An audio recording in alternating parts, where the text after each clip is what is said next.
ism of ISM as I is for intimacy.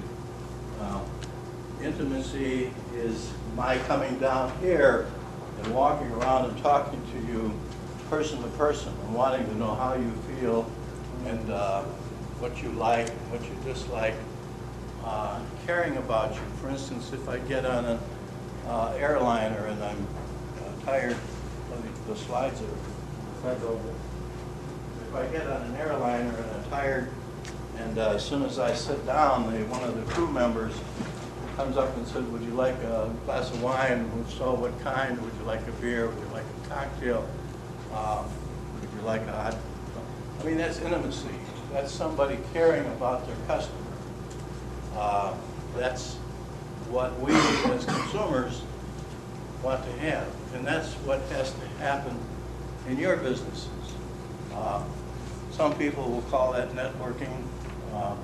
Some people resist it. Here's a work in process I have, that when you get into these, call on 3 of your clients every day, chat about what they're doing, respond to this house, and I follow up and follow up. And you folks can read that, I think. Spread your email address around, get some spam. Spam is worth all you can eat. I don't know if any of you ever tasted spam. I grew up on it during the Second World War. Reinvent your vocabulary. Ask your colleagues for the words and phrases you use all the time. Now, having been involved in this conference, what, 6 years, Gary? Yeah. The vernacular here has changed.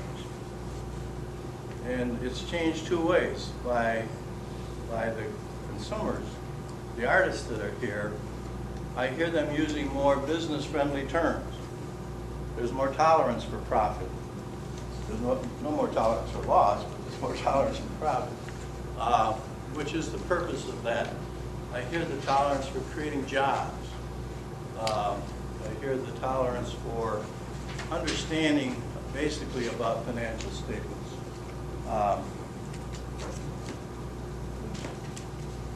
They pass out on you had the chocolate. Also, one of my baseball, of course, and this is baseball art, just samples of baseball art. But if you look at my own collection, I have Western art, I have military art, I have almost every one of the endeavors I have.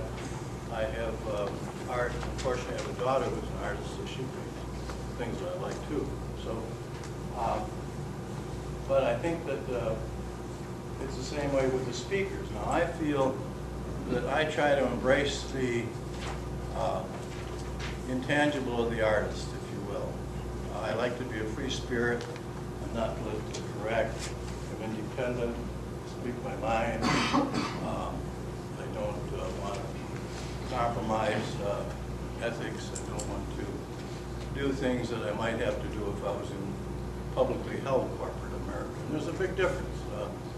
Publicly held corporate America represents about 10,000 of those businesses are publicly owned, known as on the stock exchanges. And it's those businesses that have a certain amount of mischief in them, and you can bet about that. And of course, that's the ones you hear about. But there's 27 million non-publicly held businesses. And of those 27 million, there's about 20 million that are sole proprietors. For instance, like myself, when I ran Penny Mae Candies, I was never an employee. I was an independent contractor, CEO, and I told the board what to do. I didn't have the board telling me what to do. And I'd send them an invoice each month for my services. And I found that in life, if you really feel that you want to be good, that you don't have to work for somebody else. Regardless of what you're doing, if you really get to a level where you're good, I don't mean that to be arrogant or egotistical. The need for excellence, regardless of what it is so strong that you don't have to work for somebody else. That's true if you're an artist, it's true if you're a nurse, it's true if you're a doctor, it's true if you're a CPA, it's true if you're a lawyer, it's true if you're a teacher.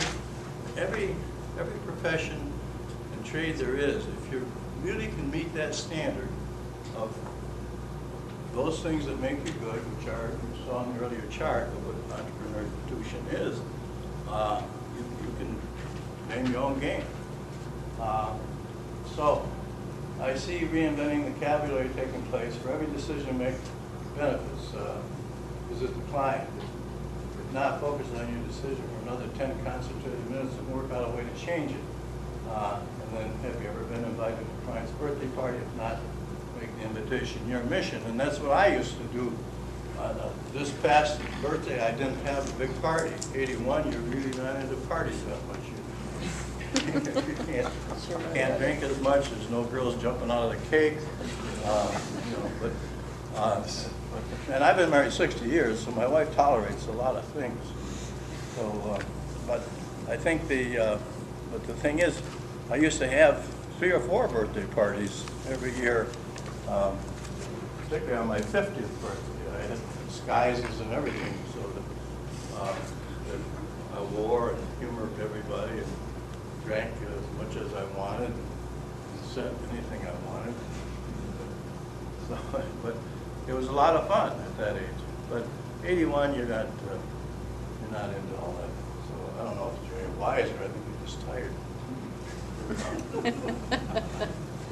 So that's the intimacy.